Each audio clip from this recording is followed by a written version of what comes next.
Mesdames et messieurs, bonsoir et bienvenue à cette émission d'Info 9. La Chambre de commerce et d'industrie d'Abitibi-Ouest a, depuis le 16 mai dernier, une nouvelle directrice générale en la personne de Mme Claudia Mercier. Alors, je la reçois avec grand plaisir. Alors, la nouvelle directrice générale de la Chambre de commerce et d'industrie d'Abitibi-Ouest, Mme Mercier, bonsoir. Bonsoir, M. Lacasse.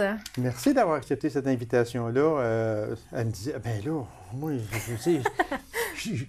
je vous le dirai pas fort, mais elle disait qu'elle n'était pas à l'aise trop à la TV, mais on va la rendre à l'aise parce qu'elle va venir nous voir souvent. Parce que la Chambre de commerce et d'industrie, moi, à toutes les fois que je recevais celle que vous avez remplacée, Mme Bédard, et on mettait l'accent tout le temps, puis je vais continuer à le faire. Chambre de commerce et d'industrie d'Abitibi-Ouest, il faut bien le dire, parce que ça, on fait là.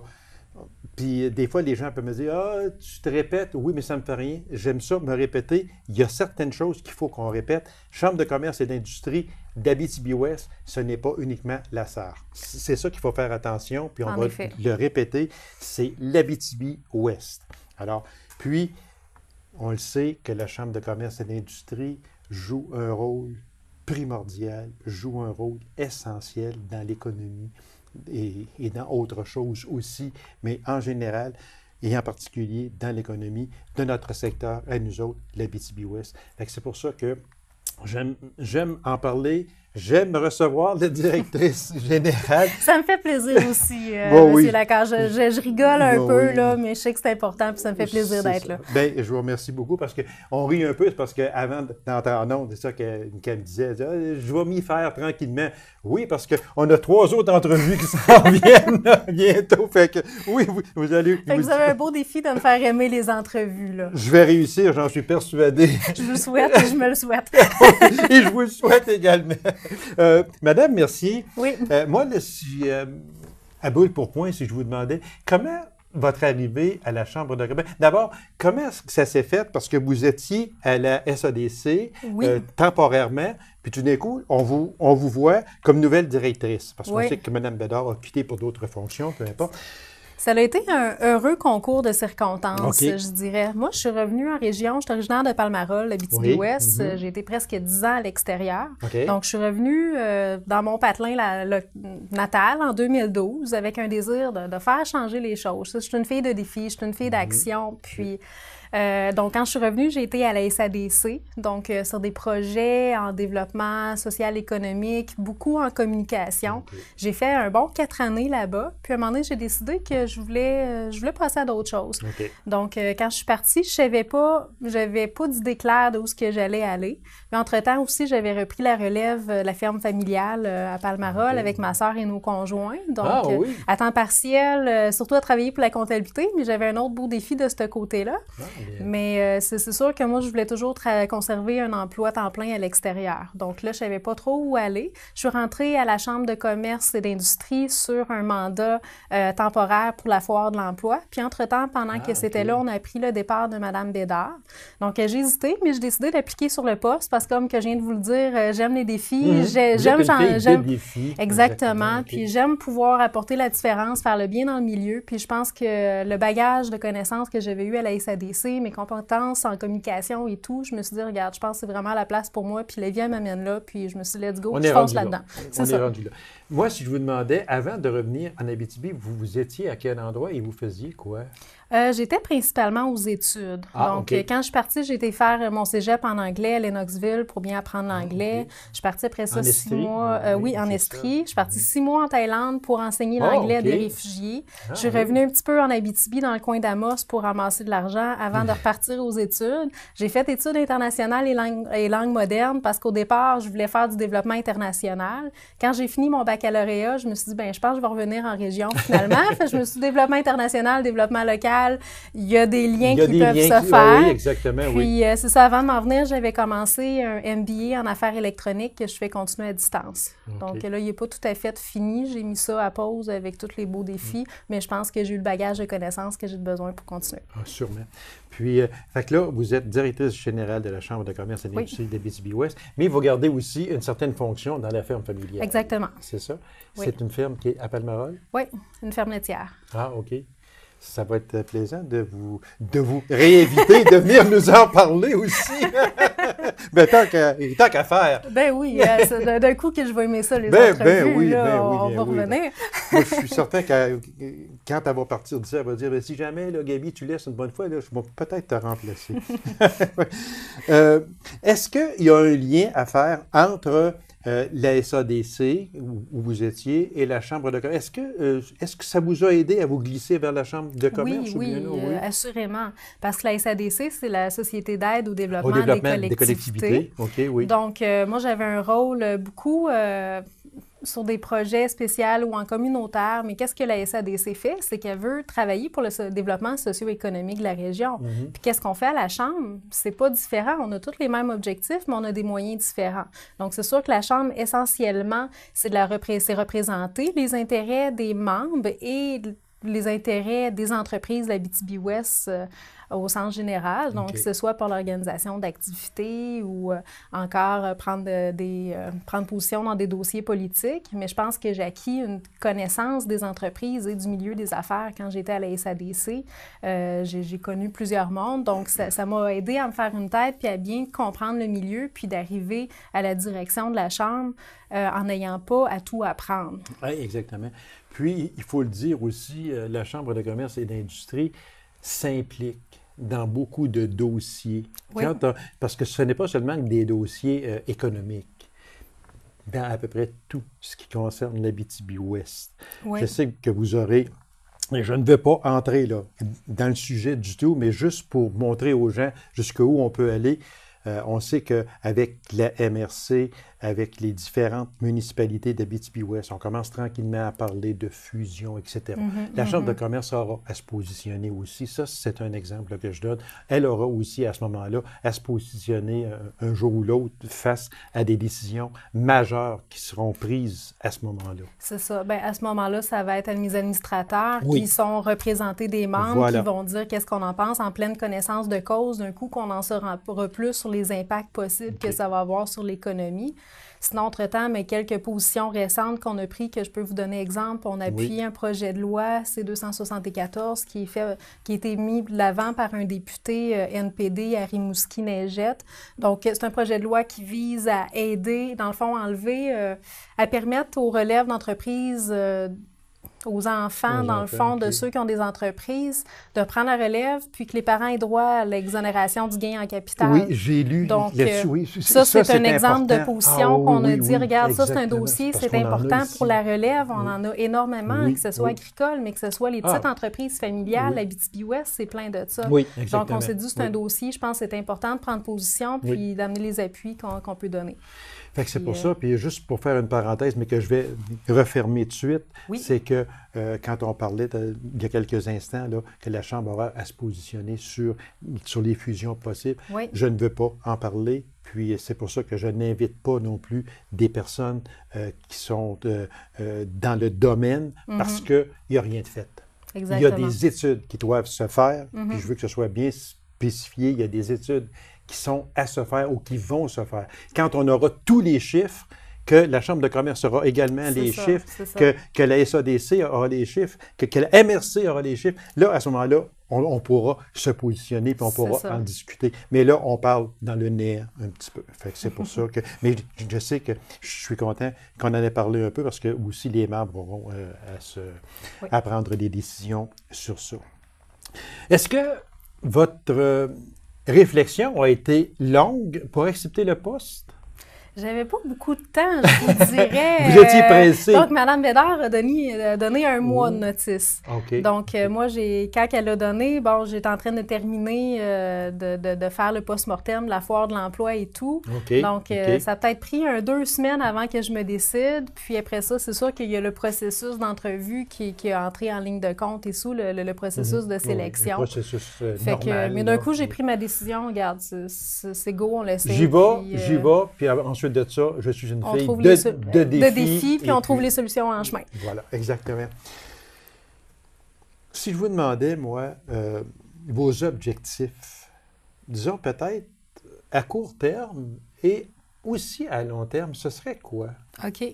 Donc, c'est sûr, moi, ça fait pas tellement longtemps que je suis en place. Ça fait depuis la mi-mai. Donc, depuis la mi-mai, je me suis mis dans le bain pour apprendre le fonctionnement. Parce que vous aurez encore probablement beaucoup d'autres dossiers à regarder, oui, puis on a des gros étudier. événements qui s'en viennent aussi. On vient de vont passer le golf. Puis c'est ça, il y a le gala qui s'en vient. Oui, donc, à travers tout ça, je dirais un des défis que j'ai à très court terme, moyen terme, c'est sûr, c'est d'optimiser les processus qu'on a à l'interne, puis de maximiser l'utilisation qu'on peut faire des technologies ou autres, parce qu'on est une très petite équipe. Donc, m'assurer de bien faire avec ce qu'on a. Puis après ça, quelque chose que j'aimerais faire, c'est on a plus de 300 membres à la Chambre de commerce. Malheureusement, je les connais pas tous. Fait que, mais ça va venir. Mais c'est ça, j'aimerais ça vraiment me rapprocher des membres, de connaître c'est quoi leurs défis, leurs problématiques, puis dans l'idée de développer des meilleurs services qui répondent aux besoins, puis qui répondent aux besoins locaux et tout. Donc, éventuellement, j'aimerais ça renouveler notre plateforme, notre site web. Donc, il y a peut-être des services qui vont pouvoir se faire par l'entremédiaire de cette plateforme-là. Donc, j'essaie de garder un petit peu un cap à long terme sur qu'est-ce que je fais en même temps que je mène mes projets court terme. Oui, parce que les projets court terme, comme on le disait tantôt, vous devez juste effleurer le sujet. Il y a le gala Excellence. Oui, exactement. Donc, c'est notre 30e édition. Voilà. Fait que là, je suis contente. Pour cette 30e édition-là, j'ai fait un processus d'appel d'offres. C'est un artiste local qui va nous faire notre trophée cette année. Donc, c'est une belle manière de donner de la visibilité, de faire on n'en parlera pas parce que je vais vous réinviter pour Parfait, nous dire j'en tout parle ça, pas, tout ça. Je vous dirai ça. Mais juste à dire que c'est la principale, il y a le tournoi de golf aussi. Oui. Les activités sont toutes très, très, très importantes, mais on sait que le gala Excellence... c'est ça, c'est une belle soirée de reconnaissance pour... On honore différentes entreprises, différentes personnes. Il y a le fameux Excellence Jean Perron, oui. On est encore après d'en parler. Là, Parfait. Donc, on en parlera l'autre entrevue. On en parlera dans notre entrevue. Je lisais ici, pour que l'économie continue de se développer, c'est important de conserver nos acquis et de trouver des moyens pour les aider à grandir à travers toutes les nouvelles technologies et les changements qui s'en viennent. Exactement. C'est ce que vous disiez là, il n'y a pas tellement longtemps. Fait que tout ça, là, c'est dans les objectifs. Bien, on s'entend que depuis, ça fait quand même plusieurs années, mais on n'est pas très loin. On a des centres urbains assez proches, exemple Rouyn-Noranda. Donc, les gens se déplacent facilement. Il y a l'Internet qui est arrivé, donc il y a tout le dossier il y a des choses qui sont accessibles en ligne. Donc, je pense que les commerçants ont quand même eu la vie difficile ces derniers temps.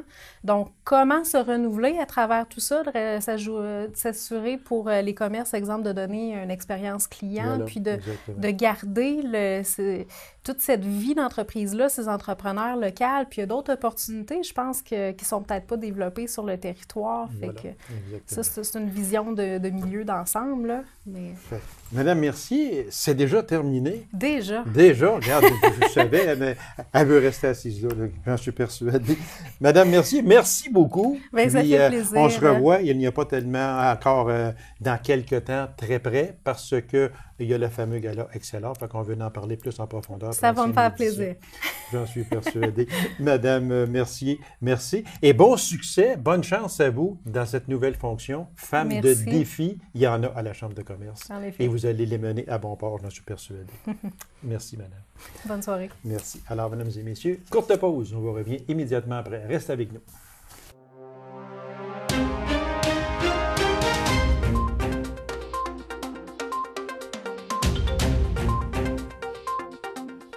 Un été passablement chargé à la ville de Macamic. Alors, pour nous en parler, je reçois le maire de cette municipalité, M. Claude Morin. M. Morin, bonsoir. Bonsoir, M. Lacasse. Été passablement chargé, puis même s'il n'est pas terminé encore, on voit plusieurs changements qui s'effectuent à la ville. Si on en parlait un peu, c'est quoi ces changements-là? Il y a quand même des contrats assez importants et imposants. Il y a des rues qui ont été refaites, entre autres. Puis, aussi, au cours de cette entrevue-là, on va parler de la bibliothèque également, de Macamic, parce qu'il y a un concours.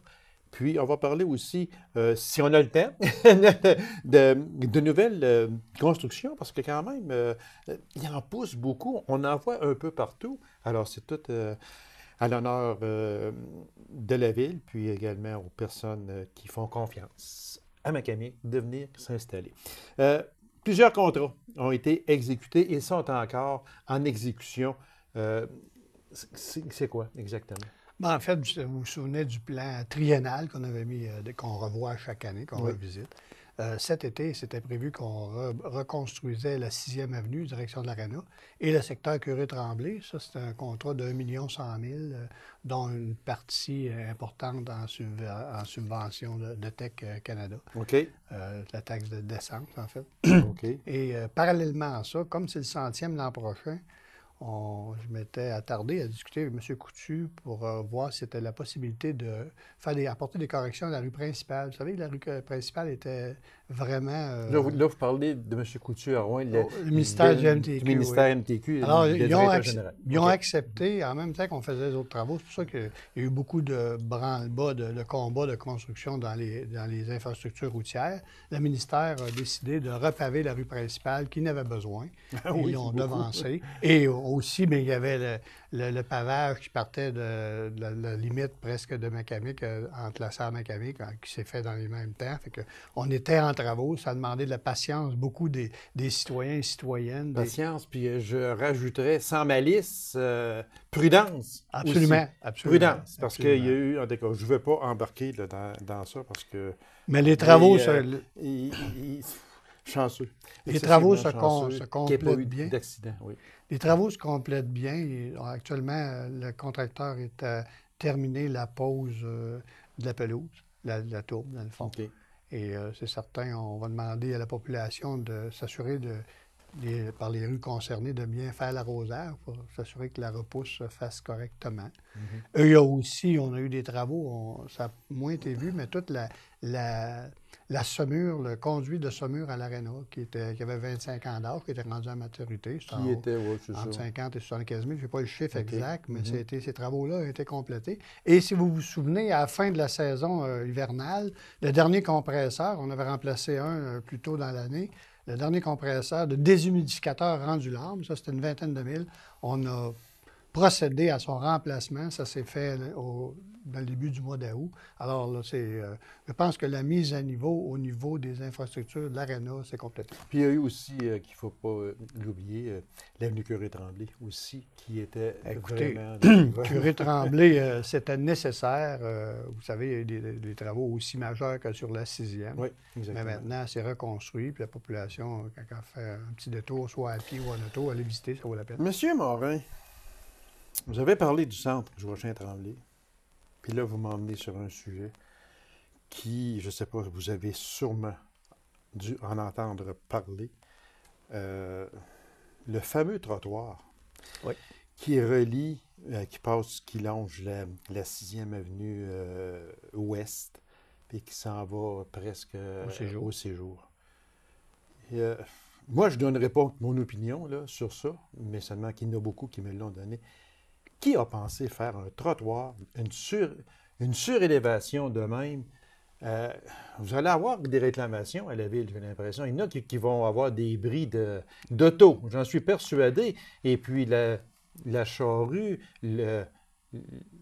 l'odeur, excusez l'expression. Mais qui a pensé faire un trottoir de même, là? Est-ce que c'était vraiment la meilleure solution? La recommandation vient de Ville et Village en Santé. Il y a 2 ans, avec les membres du conseil, certains membres du conseil, on a circulé en ville avec les jeunes qui circulent du séjour ou qui proviennent de l'école primaire et qui ont demeuré dans ces secteurs-là.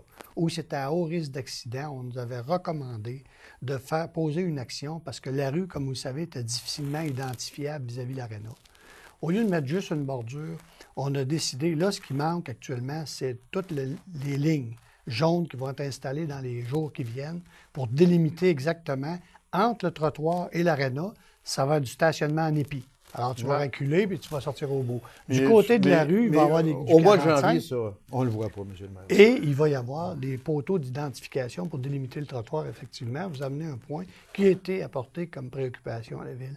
Mais il fallait faire une action puis délimiter la rue pour la sécurité des enfants. C'était le premier point que le conseil a retenu. J'ai été, à un certain moment donné, il n'y a pas très longtemps, j'ai été voir les étudiants qui passaient là. Puis entre nous autres, là, le trottoir, il ne sent pas gros. il ne sert pas gros. Vous savez, quand les lignes vont être délimitées puis les stationnements extérieurs comme à l'intérieur vont être réalisés, à ce moment-là, les gens vont s'habituer. On y compte bien. Et aussi, faciliter la circulation. Quand vous arrivez du séjour en direction de la 6e, c'est assez compliqué de savoir si on était dans la rue ou si on était sur le trottoir ou la délimitation avec le stationnement de l'aréna. En tout cas, c'est mieux d'être bien identifié, M. le maire. Ben, écoutez, on pourra en reparler, mais oui, sûr. Oui. Vous n'en êtes pas à votre dernière visite. Nous, ce qu'on a regardé très attentivement, c'était la sécurité de nos enfants.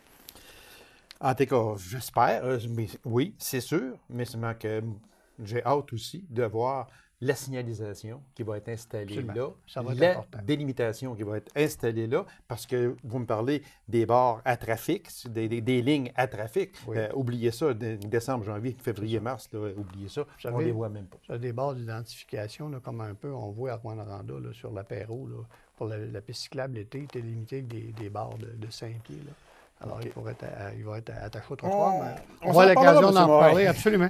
Puis il y a peut-être des gens aussi là, qui s'attendent à ce qu'on parle, parce que vu que j'ai le maire de Macamic ici, à ce qu'on parle de fusion. Non, on n'en parle pas. Pourquoi? C'est très simple, parce qu'il n'y a rien de fait encore.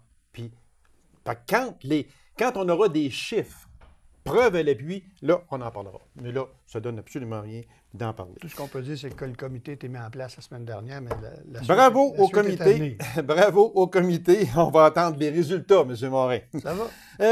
Moi, il y a un dossier qui me chicote un peu à la ville de Macamic et je me demande, et je vous demande à vous, est-ce que Macamic a un plan de relance industrielle? Parce que ça fait combien d'années qu'il n'y a pas eu d'industries qui se sont implantées ici à Macamic? Puis il faut dire qu'entre nous autres, M. le maire, il y a plus de fermetures que d'ouvertures. Parce que le 100e s'en vient, là, on n'a même pas une place pour loger du monde. C'est sérieux. C'est un beau défi. Quand on parle du 100e, c'est la raison pour laquelle les deux présidents, la SAR Macamic, se sont assis ensemble pour pas que les activités se déroulent la même semaine. Oui, ça, je suis d'accord. Parce qu'on a deux motels. On a un motel, le Villa Maurepas et le Bivouac. On sait qu'ici, le plaza est fermé. Il y a des promoteurs peut-être qui vont se présenter pour un projet futur. C'est à suivre. On suit ça de près. Parallèlement à ça, au niveau des industries, on n'a pas de corporation. Notre corporation de développement économique n'est pas en fonction depuis quelques années, comme vous savez. Mais il y a quand même eu du mouvement cet été. On se souviendra que DMC a cédé l'usine près du café El Cosa à la SAR Radiateur pour ses opérations. Mm-hmm. Alors, c'est entre privés. Oui, mais c'est ça. Mais c'est parce que ce n'est pas au niveau nouvelle entreprise, bien, c'est une nouvelle entreprise, pas sur le territoire de Macamic, mais pas sur le territoire de Abitibi-Ouest. Mais au niveau de nouvelle entreprise, effectivement, c'est assez tranquille. On tente d'être à l'affût. Vous me posiez la question hors d'onde, exemple, au niveau de les maisons nordiques. Bien, les maisons nordiques ont fait le choix de s'installer dans le parc industriel à la limite de Macamic. C'est leur choix d'entreprise, c'est correct, là. Ça demeure sur le territoire de l'Abitibi-Ouest. Mais c'est certain qu'on est à l'affût de tout projet. On a eu des discussions, exemple, pour la location du sous-sol de la bibliothèque, qui a malheureusement pas eu, il n'y a pas eu de suite.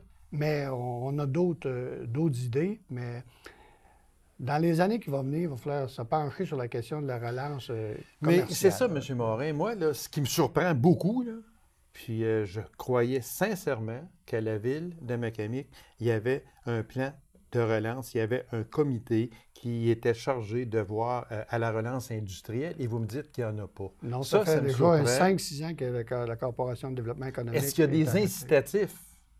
Il n'y a pas d'incitatif, donc il n'y a pas de plan actuellement. OK. Fait que ça veut dire qu'il n'y a pas aucun comité qui s'occupe d'essayer d'avoir une industrie. Puis, si possibilité d'avoir une industrie, il n'y a aucun incitatif. Je vous donne un exemple. Comme ça, congé de taxes pendant 2 ans de temps. Tu sais, des choses comme ça. Il n'y a pas ça, mais on doit vous dire aussi, on l'oublie. Mais dans l'année, Krebco est venu s'installer à Macamic. Oui, ça, c'en est une, effectivement. Oui, c'est vrai. On ne dit pas qu'il n'y en a pas. C'est sûr qu'on en souhaiterait davantage. Oui, on est à l'affût avec la direction générale aussi. On voit aussi BMR qui, de Macamic à Macamic, mais qui a doublé, sinon triplé. Là. Ben voilà. C'est sûr. Ça, bravo et merci aux gens qui font confiance. Là. Bravo, mais seulement que moi, ce que je rêve, c'est de voir une industrie nouvelle s'implanter chez nous. Écoutez, si j'ai un choix que je pourrais faire, c'est qu'il y ait une découverte minière importante sur le territoire. Tiens, okay. Ça pourrait être intéressant. D'ailleurs, on a déjà, comme maire, j'ai fait des démarches avec le projet de minier à Launay pour vendre la possibilité d'installer des équipements dans Macamic. On les a rencontrés déjà l'an passé. Et eux, bien, ils sont en attente de financement, comme vous savez, mais ils sont très au courant qu'on existe et qu'on a des possibilités de terrain à leur offrir et de possibilités de développement sur le bord du lac. Donc, est-ce qu'on peut espérer, M. Morin, dans un proche avenir, d'avoir un comité de relance industrielle chez nous? Ça serait un beau dossier à mettre en place. C'est toujours une question d'avoir aussi des bénévoles qui œuvrent dans ce dossier-là. J'ai déjà siégé à la commission économique depuis plusieurs années. Ça s'est essoufflé avec le temps. Mais l'idée, c'est intéressante de relancer l'intérêt des gens à faire partie d'un comité de relance économique. Ça pourrait être un beau défi pour les prochaines années. M. Morin, il reste à peine une minute. Bibliothèque. Oui. J'aurai une émission avec Mme Linda Morin très bientôt, mais dans 30 secondes, Macamic peut-être à l'honneur provincialement. Absolument. La ville de Macamic avec sa bibliothèque est en finale. En fait, on a une chance sur 8. On est classé dans une chance sur 8 d'être la bibliothèque de l'année au Québec. Alors, c'est pas rien. On avait été la bibliothèque de la Abitibi-Témiscamingue, mais on a une chance au niveau provincial. Puis ça va se dérouler au niveau de la Fédération des municipalités du Québec au congrès d'ici 2 semaines à Québec. Alors, et je recevrai avec grand plaisir Mme Linda Morin, qui est une des responsables de la bibliothèque, qui va venir nous dire que Macamic est la meilleure bibliothèque au Québec. C'est ce qu'on souhaite. Monsieur Morin, merci beaucoup. Puis on va sûrement se reparler. Puis comme, désespérez pas, question de fusion, quand on aura des chiffres, quand on aura tout ça, on va en parler avec quelques maires. Je vous remercie, M. Morin. Mon plaisir. Alors, mesdames et messieurs, merci d'avoir été là. On se donne rendez-vous à une prochaine émission d'Info 9. Au revoir.